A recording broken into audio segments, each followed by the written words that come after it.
On the Rich Eisen Show, the Giannis Antetokounmpo relationship with Milwaukee currently is what, Brian? Not connected. And, this entire season has been really a complete just sort of disappointment for them. They made really one of the more aggressive transactions I can remember in the modern era last summer, when they waived Dame Lillard's $100 million, on their, keeping it on, paying it off over the next 5 years on their books, basically. And then immediately went out and signed Miles Turner for $100 million. So it was like a $200 million transaction there, $100 million in dead money, $100 million in new money. And while Miles Turner is a quality player, Dame Lillard is a difference-making player. Miles Turner is not, and that transaction has not worked out. And then you've basically had Giannis being sidelined for more than half the season with injuries, and you have this in and out situation with whether Giannis wants to be there or not. You have a bunch of people talking in circles. Nobody will give you a straight answer. They absolutely had trade talks for him. Whether they ever actually seriously were thinking about trading him, that's a different story. But the teams that they were talking to thought they were. And look, if you want to come out to I would say 2,000 things. There are two things from the 10,000-foot view here. Number one, when he got that calf injury around the trade deadline, they elected to keep trying to win. I felt at that time, as annoying as it is for me to say this, that the correct decision was to tank and tell Giannis, you're not going to play the rest of the season. Instead, they went 9-1 while Giannis was out. Now, that seems admirable, like, oh man, great job. And you can say that that's what a team should do, but that was the wrong organizational decision. And I'm not passing judgment on the idea that you should lose. I'm just telling you that the strategy said that they should have lost. Instead, they won. And when they came back, now they're in no man's land. They are in distant 11th place. They are not going to make the play-in. And they are probably their only really hope of going forward was to get a good draft pick this year so that they can either trade that pick or draft a player that you could say will refresh their roster, because they're really not in position to improve their roster in another meaningful way unless a miracle happens. Now, the miracle could happen at the lottery. They could go into the lottery with the 10th or 12th odds or whatever, and they could leap up. That could happen. But we're talking about single-digit percentage chance. The second thing from the 10,000-foot view, Rich, that I think is material here is Giannis has been injured all season. He has been injured routinely now over the last 3 years. He has had 5 different injuries this year that have caused him to miss time. And so really the Bucks' way to keep Giannis is to sign him to a 5-year, $270 million contract extension this fall. Wow. And I asked the question, and I don't know the answer here. I am not reporting anything. I am just saying, are the Bucks prepared to give him $275 million at this point?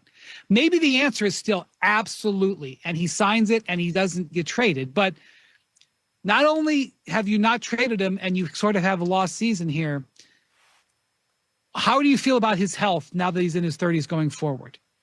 And he's had all these injuries. Again, maybe the answer is we feel great about it. We're ready to sign him. But to me, I'm not sure that is an absolute no-brainer. So, these are, and now, I haven't even gotten to why you're asking this. The reason you're asking this is because the Bucks want to shut him down for the season and Giannis wants to play.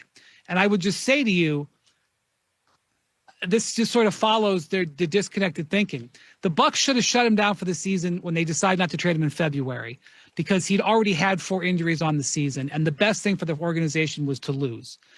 Second thing is, now you've got another injury. So either you should have handled your business for the lottery or you should have protected your player. They brought him back and he's hurt again.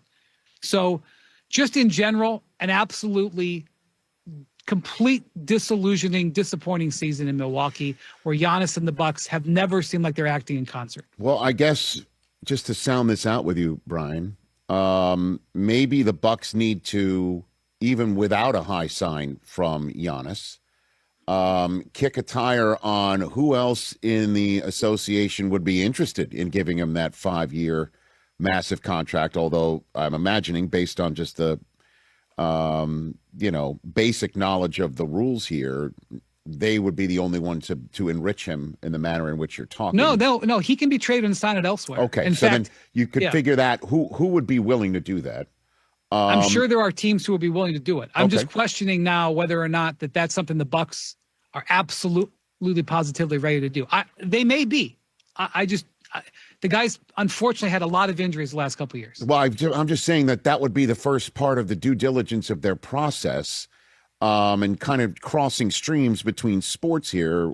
The NFL just saw what happened with Max Crosby, where he got sat by a team that wanted a better draft choice, pissed him off, wound up trading him. Now, we all know what happened after that. Now, that would be wild if that happened with Giannis in the NBA. But all that said is, if they sit him and then if they find a partner and then they sit him and it pisses him off enough for him to say, fine, I want out of here, then they get their way and they get him out and they start from scratch. Or they give him this contract and just say, you're a Buck for life. I mean, somebody's got to make that decision. I imagine in the next month or two, right? Isn't that what it is? As an aside, can I just say, as a Browns fan, I was so annoyed by the fact that they won a couple of those games late. Yeah. No, I hear you, right? It clearly wasn't saving the head coach's job, and now they're like out of it to get any of these quarterbacks, or at least the top quarterback. The meteor came too late, Brian, in Northeast Ohio, I mean, it was just... I know. Boom. But mind-boggling to me. Should I comment that the same guy owns the Bucks and the Browns? I'm not actually going to comment on that. I'm going to move on from that. Because there's multiple owners of the Bucks. It's not a simple decision. Understood. But I'm not seeing a clear strategy line. Yeah. On what needs to be done. Again, I wish that NBA teams were not incentivized to lose. Unfortunately, they are incentivized to lose, which is why so many of them are losing. And the thing about it is, the Mavericks had the 10th or 11th best odds last year, ended up with Cooper Flagg. So that lottery falls right, and the whole world changes for the Bucks. And by the way, it doesn't have to be the number one pick. If Bucks go into the top 4, things could get interesting. Now, the problem is that their pick. Warriors Nation news. Dub Nation, let me hit you with the question that has the whole basketball world side-eyeing Milwaukee right now. What happens when a superstar stops being fully aligned with his franchise? The season goes sideways, and the Warriors are one of the teams already linked to the conversation. Yeah, we need to talk about Giannis Antetokounmpo, because this is not just random internet noise anymore.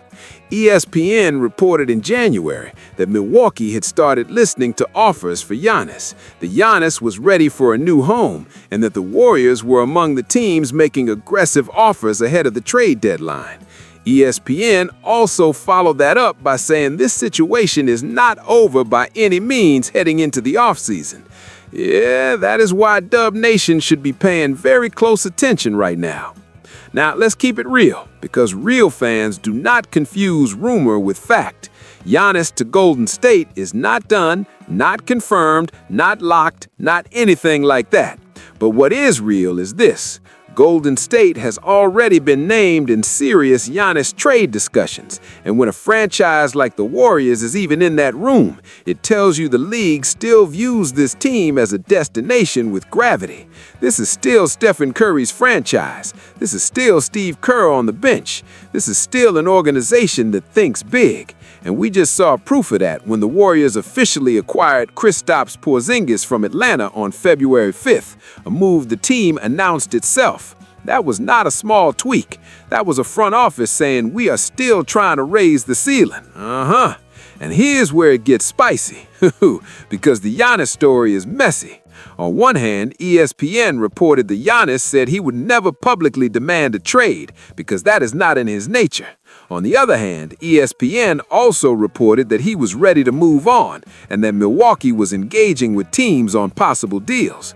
So what does that tell us? It tells us this is not some clean, simple superstar breakup where the player storms out and flips the table over. Nah, This is a superstar trying to balance loyalty, legacy, and championship urgency, while the Bucks try to figure out whether they can still honestly sell him on winning at the highest level. And if they cannot, that door starts opening wider for teams like Golden State. Now, from the Warriors side, this is why the rumor hits so hard. Golden State is not operating like a rebuilding team with no ambition.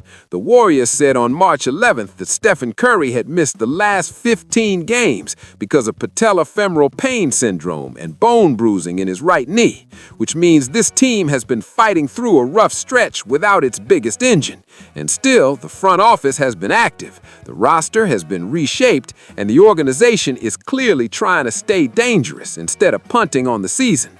If the Warriors are already thinking that way now, imagine how aggressive they could be if Giannis really becomes available again in the summer. Yeah, that is why this does not feel like fantasy. It feels like one of those stories you keep your eye on, because one phone call can change everything. Hey, come on, Dub Nation. Let's talk basketball for a second, because this is where the imagination starts running wild. Giannis attacking the rim while Steph Curry bends the floor from 30 feet? That is chaos. That is panic. That is defenses losing sleep. Shade too much help toward Curry, and Giannis is bulldozing the paint. Collapse on Giannis, and Steph is floating into open space like it is a practice drill. Add Draymond's mind, Kerr's motion system, and Porzingis giving you size and spacing, and suddenly, the Warriors are not just interesting, they are terrifying. I'm not saying it is easy. I'm not saying Milwaukee says yes. I'm definitely not saying it is done.